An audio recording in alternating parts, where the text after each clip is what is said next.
off? It's not here. It's in my room. How you doing, Kids Green? Hi, welcome. Sticking it out to the bitter end. I like it. I like it. Well, welcome so much to Who's the Boss? Powering Up Kid-Led Content. My name is Bethany Bowles. I'm the head of programming for Sensical and Common Sense Network. So thank you. Go on. Well, thank you. I'm so thrilled to be here. I'm going to drop my notes here. We've got an incredible panel, and you're going to want to stick around till the end because we might have a few tricks up our sleeve. Wink. See what I did there? See? Yeah, That was a magic joke. I saw that. It was a magic joke. I got jokes. Okay, so let's get down to business here. I am joined today by Kelly Haydock, who's the producer and president of Turtlebox Productions. She is an experienced Emmy-nominated producer with a background in feature animation, video game development, has worked for little-known companies like DreamWorks, EA, CBC, PBS, Sesame, Peacock Jr., and YouTube Originals, just to name a few. And her latest project, which you'll hear more about later, today is Ainara's Bookshelf. So we'll get into that in just a few minutes. So that takes us to the wonderful Ainara Aline. She is 13 years old. Can you believe that? We're the only panel with like actual kids at Kids Screen. So, woo-woo. She is an Instagram influencer. She's the host, co-creator, co-writer, and EP. Like, she's got an EP title at 13. What am I doing with my life? She's the boss. She is. She's the boss. And she has reviewed books for the New York Times, acted as a reporter for CBC Kids News, is Hamilton Public Library's first junior librarian in residence, has spoken at schools, ed symposiums, and is the Ms. Readathon Junior Ambassador for 2022 and 2023. And if that's not enough, she has also appeared on Odd Squad Mobile Unit for Netflix, 6 Degrees of Santa for Lifetime, and 9 films about technology for Disney+. And of course, she has her wonderful Instagram account, Ainara's Bookshelf, which has inspired this wonderful series that we'll get into a little bit later. Next, okay, so I see we have changed up the order. We have Dan Rhodes here. So if you were here last night for the Kids Screen Awards, you know that Dan is an incredible magician. 19 years old. Again, what am I doing with my life? He's here, and he's from Manchester, United Kingdom, and he shot to fame when he appeared on Britain's Got Talent in 2019. And in under 2 years, he has grown his audience on TikTok with over 300 million views, and YouTube with 27 million followers, and get this, 11 billion with a B views. And he holds the record for biggest ever personal TikTok. So Dan Rhodes, incredible young magician, and he has partnered with Pocket Watch. And this is Albie Hecht, the Chief Content Officer for Pocket Watch. And Albie, another very impressive pedigree, Academy and Emmy Award-winning producer behind an impressive number of mega hit shows. He used to be president of a little company called Nickelodeon, and he oversaw development and production, again, very like small indie productions like SpongeBob SquarePants, Dora, Blue's Clues, all that. Literally all that, the show. All that. And he co-created the Kids' Choice Awards, that little old thing. So he went on to become the president of Spike TV, GM of CNN's Headline News, and also founded a nonprofit called Shine Global. And now he's back in the kids space, and he was the EP of Ryan's Mystery Playdate, only the #1 preschool children's show on television. So my incredible panelists, give it up. Whoa! So today, we are here to talk about the ins and outs of kid-led content. It's really an incredible space. It's growing, and I want to talk a little bit about Kat and Albie. We'll start with you. I want you to talk a little bit about the business of working with young talent, because obviously it's not the same as just calling up an adult creator and saying, I want to make something with you. There are a few more logistics involved. So can you talk a little bit about how do you discover your talent? How do you approach them, dealing with parents and guardians and all of that? Any unique challenges you want to talk about? Well, we, like many people, discovered Anara on Instagram during the pandemic. It was actually my partner, Cam, that came across her Instagram, and we followed her for a little while, and we were like, oh my God, this 12-year-old. She really had, like, her passion showed through her ability to interview authors. And so we literally slid into her DMs. We DM'd her, and then we were super happy when her dad got back to us. And it's been a partnership. Her father is also an executive producer on the series. So when we reached out, we said right away, look, we don't want to mess with what you're doing here. It's beautiful. We just want to elevate it to a bigger screen and bring Anara's message to more kids. And so we approached it as a full partnership. And we've been walking in partnership ever since.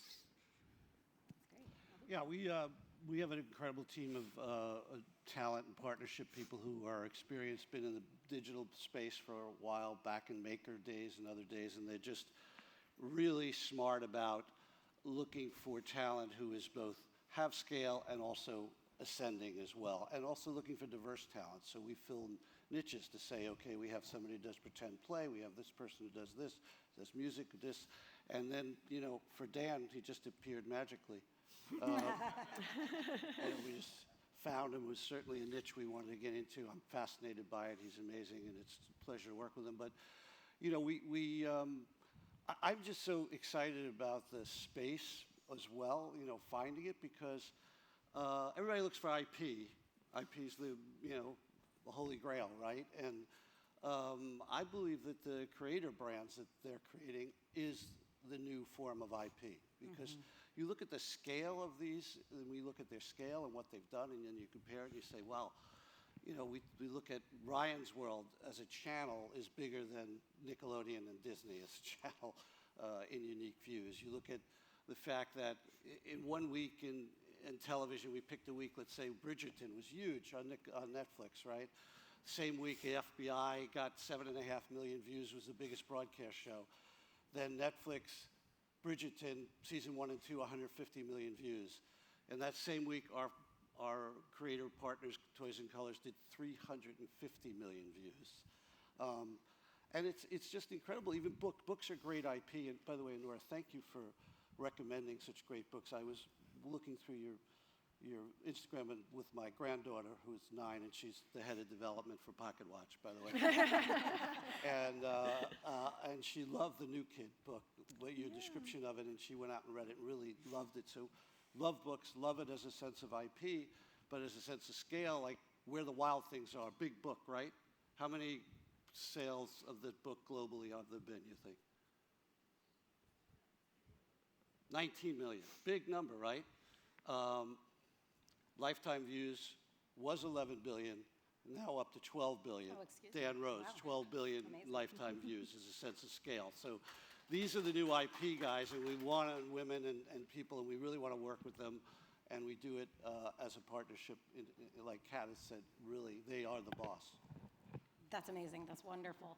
And as you're thinking about really putting young people at the front of the whole process, you know, because the digital space is still somewhat uncharted territory and increasingly more regulated, but still relatively unregulated when compared to more traditional forms of media, how do you approach keeping kids kids and keeping kids safe and keeping kids from being exploited? Obviously, you work in very professional and well-seasoned and buttoned-up organizations, but we know that there are a lot of kids who are not so well taken care of. So what are you doing as leaders in the industry to make sure these kids stay safe and stay kids?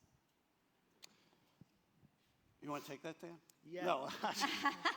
No, we're taking it really seriously. Obviously, I've had a background in Nickelodeon where we set a very high standard there, and we at Pocket Watch, we have looked at when we curate their content first, we meet with them and we curate their content and we tell them what meets both COPPA, we explain COPPA, we also explain what Nickelodeon level standard are and what broadcast standards are. So all of their content is curated and cleared and explained to them so that we can distribute it broadly to make it safe and for a broad family audience.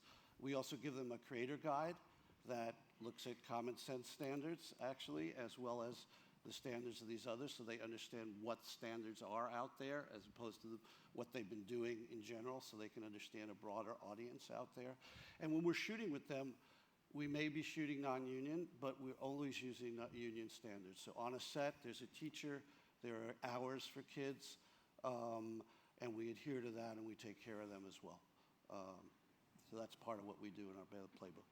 Great, thank you. Kat, you want to speak to that? For us, probably the most important piece is the relationship with the parent. You know, we all know that when you're working with kids, you're working with their whole family.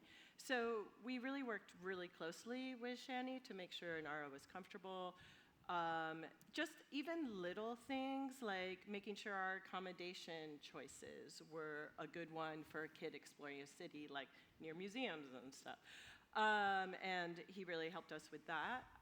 And another thing we did on our show was our original plan was to have 8 shoot days, and we expanded that to 13. And we did that because, like, Inara wrote the interview questions. Like, there was a lot of work, so we actually spaced it out, and that way you also had some time to explore some new cities, and yeah, that was something we did as well. Yeah, that's, I mean, and I have to applaud you. I mean, with Sensical and Common Sense Networks, safety is, that's our game, folks. So we really appreciate that you make our lives easier, because we think about intention of our creators, and so hearing this from all of you is extremely comforting to me. We know we're in good hands when we do business with you, and I hope that any other distributors who are looking to pick up this fine content are feeling that way as well. So now I want to turn Inara and Dan to you a little bit. So I want to hear, I'm sure everybody wants to know what inspired you to start at such young ages, and have you found any big challenges in getting going, either of you? Yeah, so I started originally Magic when I was 7, so like it was never really like, I always wanted to do like a TV show of some sort, like to get the magic out there at some point when I had big ideas for myself when I was 7. But yeah, so I started learning Magic when I was 7 years old, and I just got obsessed with it. Like, instead of, you know, doing the things that normal kids my age would do, I just spend like hours just sat in front of a computer screen, just like learning how to do card tricks, and I just spent hours and hours doing that. And it got to the point where like my family was so sick of seeing the same tricks again and again and again. Like, they were so patient with me because I'd have to like try and perform the trick a million times before I got it right. But yeah, I just got obsessed with that. And then I think really I saw the kind of the rise of the internet when I was maybe like, obviously I kind of grew up with it, which really helped in this like era, because I grew up with it, so I didn't really, I kind of, when I was younger, I saw the TV magic, and I started seeing the odd magician doing it on social media, and I just saw these people that like wasn't restricted to location, building empires on like the phone or just on YouTube and things like that. So it was mainly during lockdown when I said, you know what, I'm just gonna post all of my magic like tricks and stuff like that on the internet and see how it does. So I'd post like 5 videos a day during lockdown. And then, yeah, that was it from there. I grew my TikTok and then eventually my YouTube from that. But there were no kind of, I wanted to do well in it, but there were no evidence that I maybe could, so I just wanted to give it a go. And my thought process was, if I try my hardest and post loads, then I'll have my answer if it works or not. So, yeah, that's how I started, really. Well, clearly it worked. Yeah. And Inara, how about you? How'd you get started? Yeah, well, for me, it was also during the pandemic and when we, all went on lockdown that I started my Instagram page. But, seeing a lack of diversity is something that I saw even from young, when I was 9 years old, just in libraries and things like that, not seeing characters in books that looked like me and my other friends of color. And I had a lot of free time on my hands, and I've always been really interested. I've always been really good at public speaking and things like that, and I like to talk a lot. My family will tell you that I like to talk a lot. So I saw this problem, and I talked to my dad about it, and I had a really good teacher at the time who I could talk to about it like that as well. And I started off with a club at school when I was in grade 4 with my friend, and it was called Beauty and Culture, and it was really just a chance for kids from different cultures with different traditions to share that with other kids so that they can better understand each other. And I think that's what inspired me to start Ainara's Bookshelf too, knowing that the effect that had on the kids around me in my school community. And then I started with a video on my dad's page, just sharing some books that I had in my room, which was only one bookshelf at the time. It's grown a lot since then. And then he gave me, with all the love that it got and all the support, he told me that maybe I could start my own page. And being 10 at the time, I didn't think that was something I could do. But we did it together, and we started it together, and then I started sharing some more diverse books, and I got really excited about it. And just looking back at my first videos compared to now, it's pretty crazy how much I've grown since then. Yeah, I mean, it's Literally. I'm sorry. Yeah, it's incredible. I mean, what you've both been able to build from such a young age, it's incredibly inspiring. And speaking of inspiration, the job that kids these days say they want to be more than just about anything else is, I want to be a YouTuber, or I want to be a TikToker, I want to be an influencer. So it's, in the last panel we talked about, I want to be a ballerina. I think maybe TikToker and YouTuber is the new ballerina for a lot of kids. So clearly you two are very enterprising go-getters, but what advice do you give to the average kid on the street who's not got the advantage of 2 years of lockdown? Well, advantage. 2 years. Everything in context, right? But, yeah. But no, what advice would you give to those kids? Is it everything you dreamed it would be and more? I'll stop talking. You talk. Yeah, and I'd say it's so funny because when I was younger and the generic thing a kid would say they'd want to be when they're older would be things along the lines of a pilot, an astronaut. A lot of people say a pirate as well. Pirate? Yeah, that was aye, indeed. Yeah, now when you ask kids what they want to do when they're older, a lot of them do say I want to be a YouTuber or an influencer, which is crazy because when I was younger, that was such unkind of walked territory, really. So yes, it's crazy to think, and I think the main thing is just having fun with it, and for kids it gives them the opportunity to be creative because, I believe that any kids, because there's some kids that are quite methodical and do things very good at maths and kind of good at the normal stuff, but I think YouTube gives a great opportunity for those more creatively inclined kids that want to, work on something else where they can just let their creative juices flow. So I'd say, yeah, if someone wants to try and be a YouTuber as a job, just start making content and enjoy it, and don't. The problem is you can't see it as a job until it becomes a job, if that makes sense. So the difference is with YouTube, you can't just be nothing equates to. There's no rule book. So you can't just be right, if I post this many videos, I will therefore get this many views, which will equate to this amount of money. But I think that's what makes it more fun, because there's a lot of jobs where you trade your hours for the time, and you know exactly what you're getting out of it. And then whereas with YouTube, there's or making content, there's no cap to how big you can get or how well you can do. But I think the number one thing is just being creative with it, and yeah. Well said. Yeah. Yeah, I mean, I definitely agree. I think I would say just do what you love. Do something that you know meaning you knew magic, and I know literacy and books, and if you start with something that you know, that you're familiar with, and that you love, then it'll reach other people that love the same thing, or it'll encourage people to love the same thing. So yeah, I would say just do that. I talk to a lot of kids about being change makers as well. So things like, seeing an issue that you want to solve, or you might think is only affecting you, if you speak about it, you'll probably find other people that feel the same thing. So I think, just doing that, being creative, doing what you love, and not being afraid to start. I think that's beautiful advice. Yeah, absolutely. Absolutely. And that's great advice for grown-ups and young folks alike. I'd also add what's great about them and this generation is that they have a sense of intimacy with their audience and direct connection and authenticity and a sense of wonder and excitement. When you say do what you love, Honora, and when you watch Dan, they just love what they're doing. And it just comes across, and I think that's, again, what kids and YouTubers are able to do now and what they need to do. They don't grow up saying, I want to be on that TV show and go to acting school. They're like, I am the TV show. Yeah, that's a good point.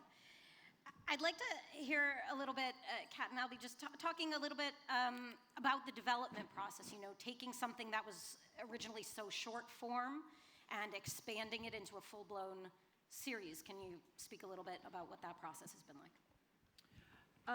Well, for us, we started out just creating a pitch video, just sort of introducing Inara to potential buyers. And then we realized it probably made the most sense for this show to be a digital first series. And there's a lot of funding in Canada for that model. And so we approached some of the YouTube platforms that could trigger that funding. And then we went after the funds. And in defining all of the paperwork you have to do for the funds, you end up sort of shaping the show.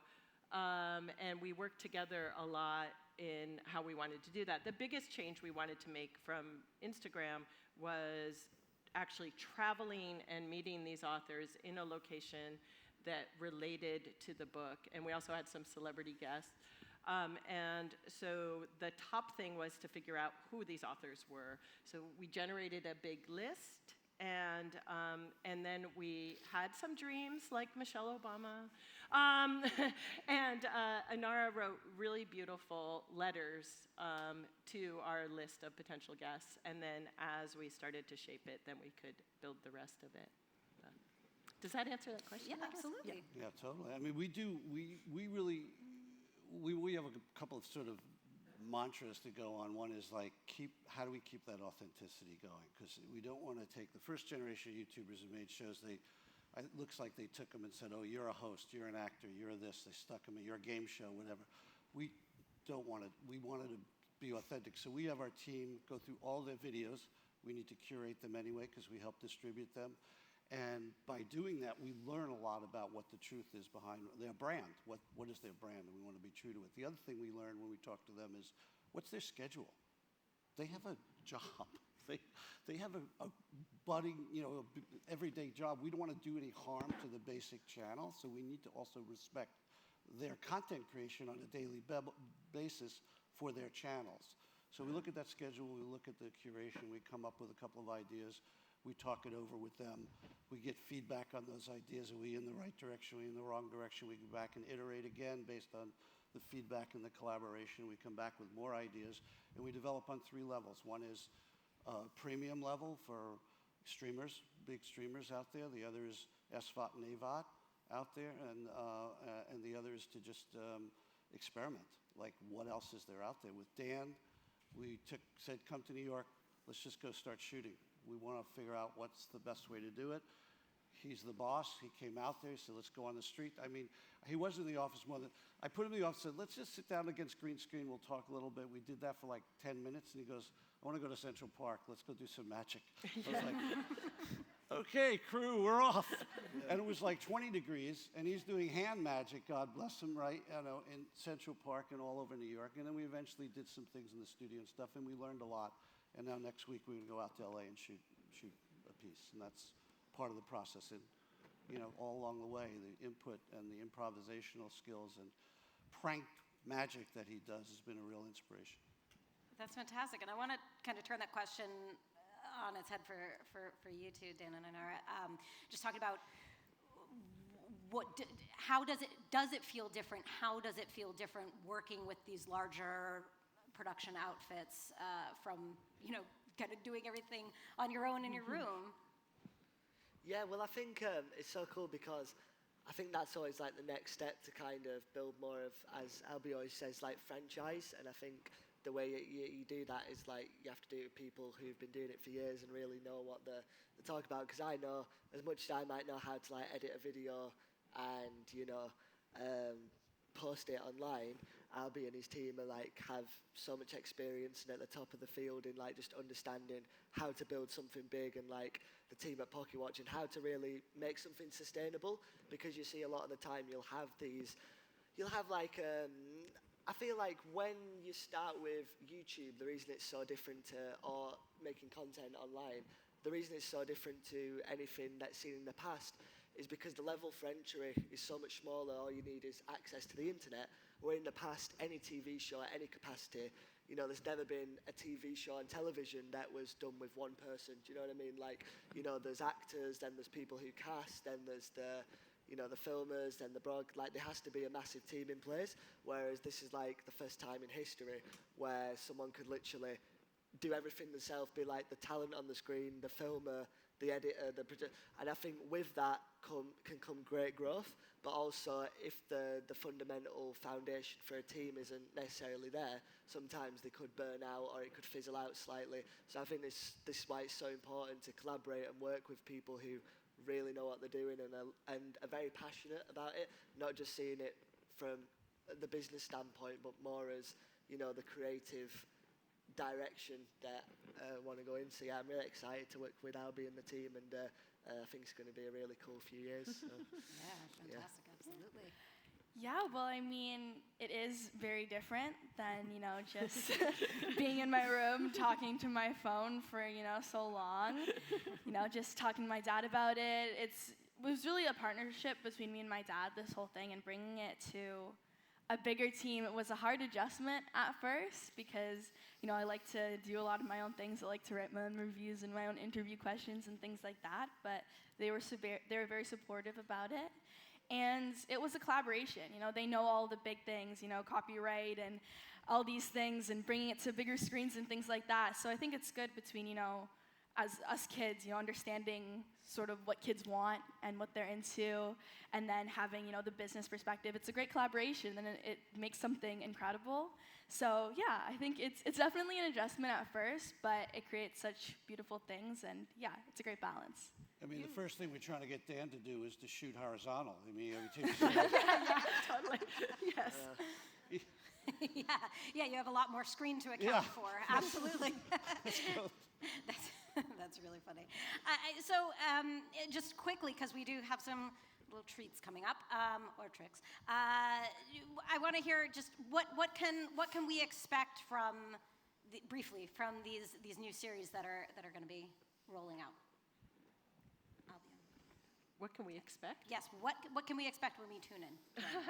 So in each episode of Anara's Bookshelf, she does, we open with one of her amazing book reviews where she explains a bit about the book with no spoilers, and then a bit about the author, and then she's like, want to go meet him?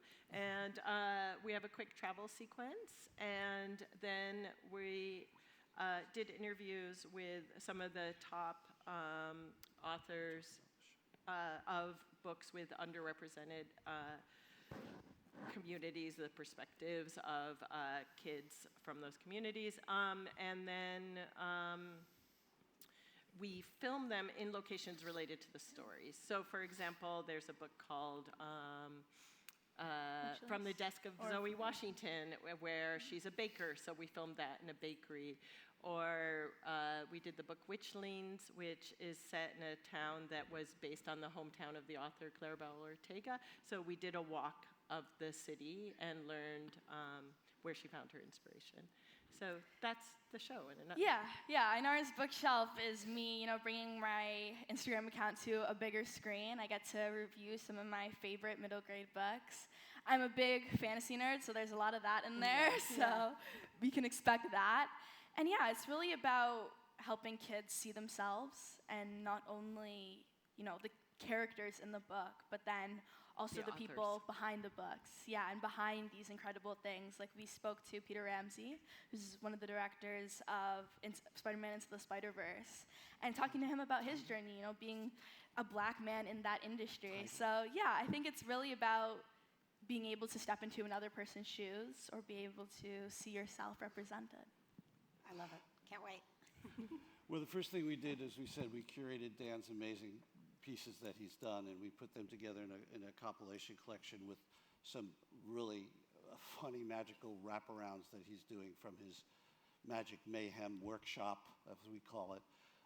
And we're happy to announce that's going to be on Hulu shortly. So congratulations, Dan. Thank Getting you. out there. And then we take that workshop to another level next week in LA. We're going to keep experimenting and give him a flexibility to take advice, give magical advice to people who need advice on how to use magic to solve their problems. He's going to go on the streets to do his street magic mayhem. And he's going to introduce probably a sidekick character called the Joker, who he keeps trying to throw out of his deck. But we'll see. We'll see how that works. Well, that's very exciting. You heard it here first, folks. Very, very exciting. So we have just a few minutes left, so I want to do a little, hear a little preview of a book recommendation, and then we're Yeah, going to sure. get into the magic here. Can we show the teaser? I know. Oh, yes, I'm Yeah, so sorry. sorry. Yeah, we Yeah. have a teaser. Roll that beautiful bean footage. I'm Ainara, and I love digging into a good book. I'd appreciate some food and some books. Thank you very much. Me and the Witch Boy came out together. And reading is just as important as ever. Welcome to Hollywood. I would love for there to be more kids like you. Let's change the world now. This is like a dream for me, really. Let's read, learn, and grow together. One diverse character at a time. Welcome to Ainara's Bookshelf.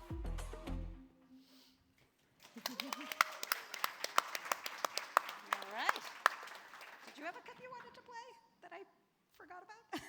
I'm so that's okay. sorry. Well, we can give you a little overview of what Pocket Watch is about and some of our creators. That'd be good to roll. Wanna Sure. roll Do ours? we have that? Let's roll it. Of all the audiences of kids and family now moving to consume video on YouTube, that opened up a world of candidates for real global franchises in the kids ecosystem. Taking these creators that these kids are so passionate about and then bringing it to them everywhere.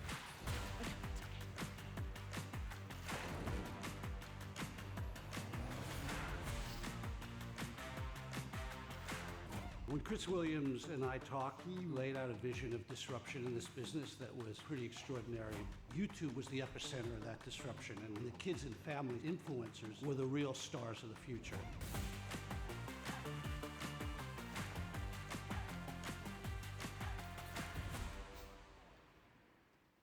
All right. Yeah, sorry to bury the lead on that one a little bit. Okay, now we're going to hear a wonderful book recommendation and then do a little bit of magic, and then we might have a little giveaway. Yeah, okay, great. Hello, everyone. So I was asked to do a book review for you today, and I chose a book that I read late last year that I was already in the process of reviewing, but don't worry, I'm not selling you short. The other reasons I chose this book are because it's incredibly written, it's completely in verse, and it's made up of powerful poetry. Also, given the current climate in Florida over African American books in schools, I thought this would be an important one to highlight here.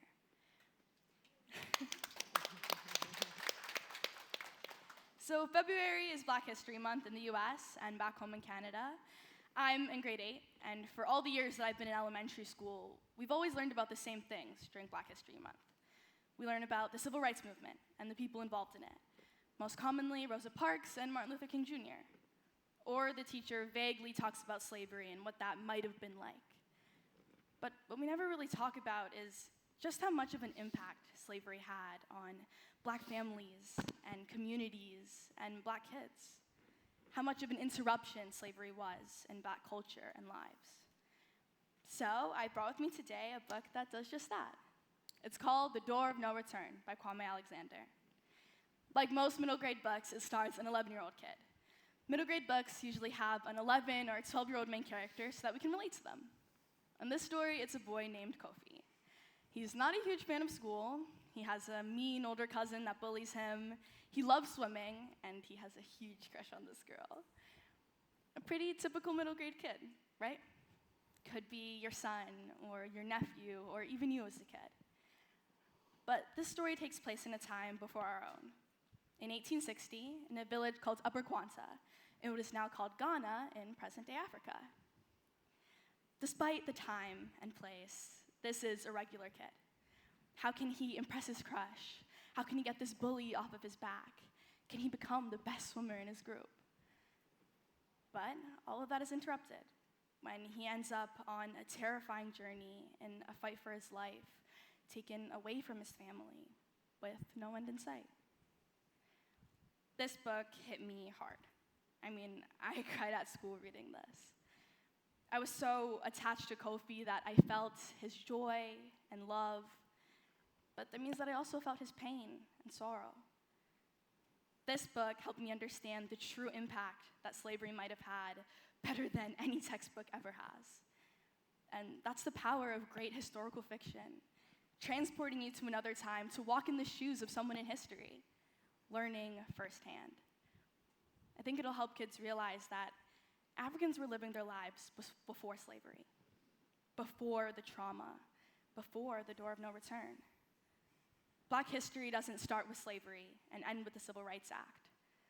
Black history was interrupted by slavery and begins to heal through civil rights. Kids connect with kids.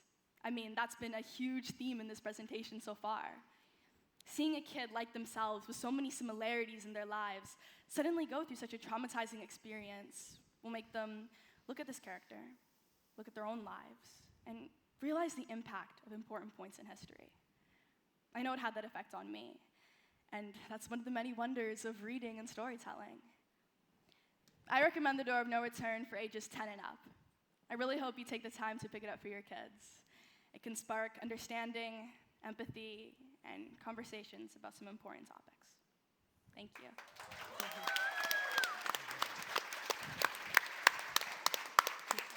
I love that book so much. Amazing. Well, that shows a hit. Yeah. 6 seasons in a movie, am I right? Wow. Wow.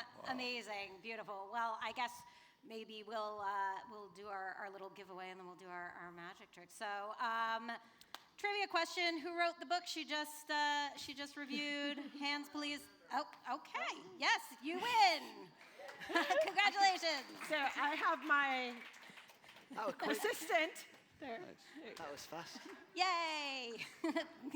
Congratulations. All right. Well, thank you. That was so beautiful. Thank you for sharing that with us. I will be picking up a copy in due course. It's beautiful. Okay, maybe I'll even read it on the plane ride home. Okay, who wants to see some magic? Yeah? Okay. Well, too bad. We're out of time. Goodbye, everybody. No, just kidding. Please, you ready? Okay. Yeah, sure. Take it away, Dan.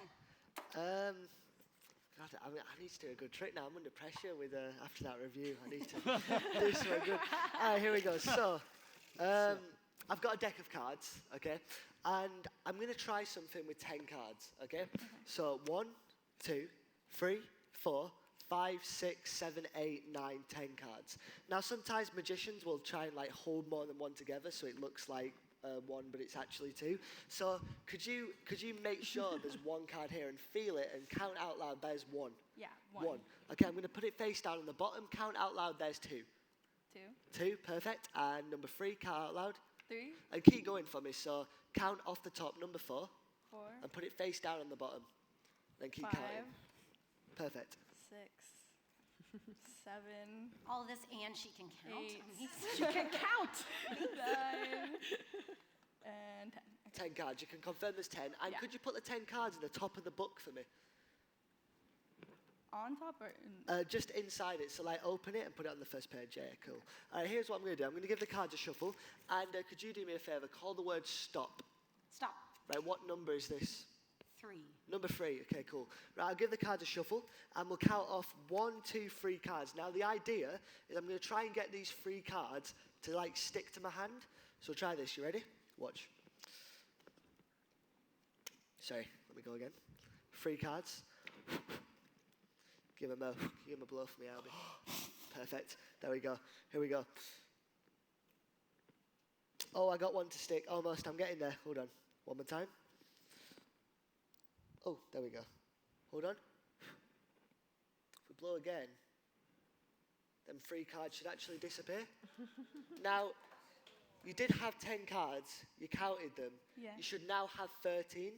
Take the cards out of the book, and count one at a time onto the book. When you get to 10, stop and see if you should have 3 more cards left. Count out loud how many you've got. Okay, 1, 2, 3, 4, 5, 6, 7, 8, 9, 10, and 3 more. Thanks a lot. Cheers, guys. Appreciate that. Thank you very much. Brilliant. Well, Thank you. thank you. I think Cheers. I think we might. Put it back in the book, actually. Oh, sorry. I Is there do more? one more if you Oh, want. I'm so sorry. Yes. Excuse me. But wait, there's more. There's But more, wait, there's more. we'll try one last thing. We'll do it with 2 numbers, actually. So could you just call the word stop? Stop. What Sorry. number is this? 2. Number 2, and we'll pick one more number that we'll add to 2 called stop. Stop. What Oh, number is sorry. this? 5. 5, so 5 add 2? 7. 7, good choice. Okay, here we go. So I'm going to take the cards. We're going to try and make 7 cards travel. There is 13. We'll give it a shake. That's 2, 3, 4, 5, 6, 7. See how the deck just got shorter? Yeah. 7 cards now just travelled. There should now be 20. Well, when you pull them out, they should feel bigger now. Are they bigger? Yeah. Yeah.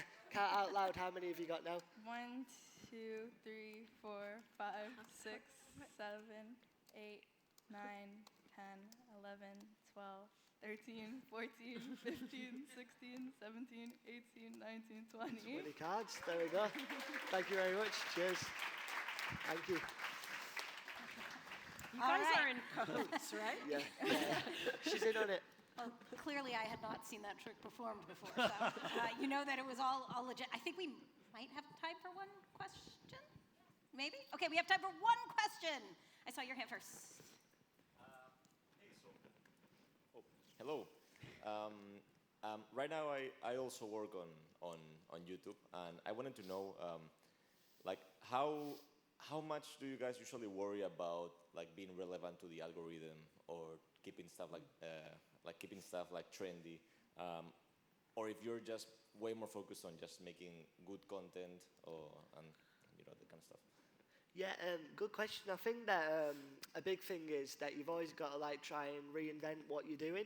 I feel like I see a lot of YouTubers, they'll at one point in time something that works so well for them doesn't work anymore, and I think sometimes that's hard for them to get their head around because they might have had a point where they'd make a particular style of content that would do well every time, and people just got bored of it and wanted something new. So I think it's like just constantly trying to slightly not reinventing the wheel, but slightly tweaking what you're doing to kind of keep people interested. Because I've had many times in the last 2 years where I've just thought that like the algorithm on YouTube has just like gone really bad for me, and then I realised it wasn't the algorithm at all. It was my content getting too samey, because we forget there's real people watching this. So if I've done one concept and I've done it 50 times, then slowly the views are going down. Second I do something brand new, then instantly you'll see that influx of new kind of views and traffic. It's the same style of content, but just a slight tweak. Yes, I think that's the big thing, really. Yeah, for me, I think it's a little bit different just because with me, I started off with one message and one mission, and it was really important to me to just stick with that, and I just kept, I wanted to grow more than reinvent or I tried new things, trying different books, talking to authors and growing and doing read-alouds and speaking at children's events and things like that. But yeah, I think it was important for me to just stay true to what I started with and just go from there and just try to reach more kids by, finding or talking about things that they might be more interested in terms of books and things like that. Yeah. Well, thank you all so much for coming, for sticking it out, for enjoying these wonderful panelists. Yeah, big round of applause. And of course, follow them on social media, obviously. Thank you again so much, and thank you, Kidscreen.